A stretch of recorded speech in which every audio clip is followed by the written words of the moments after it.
Next week, China is planning a gigantic military parade at Tiananmen Square to mark the 70th anniversary of the end of World War II.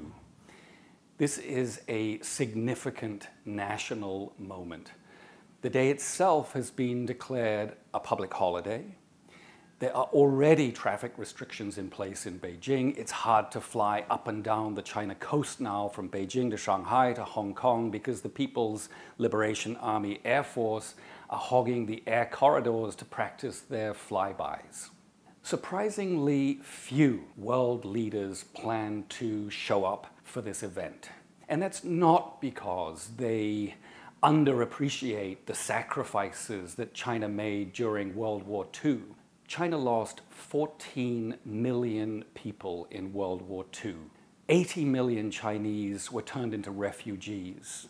The country lost almost all of its modern industrial infrastructure. Its cities were leveled. It suffered terribly. The reason for the poor attendance is because the world, and particularly Asian countries, are uncomfortable with the messages that China is sending through this military parade. First of all, it's anti-Japanese. China hopes to put the pressure on Japan, its arch rival in Asia. It wants to draw attention to Japanese war guilt and draw an association between that and what it believes is a revival of Japanese militarism under Japanese Prime Minister Shinzo Abe.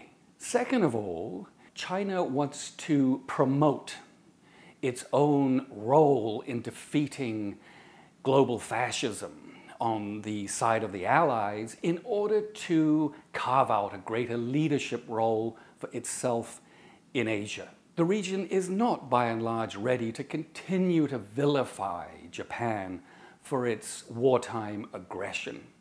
A country that has been, after all, for the past 70 years, a beacon of peace and development and freedom.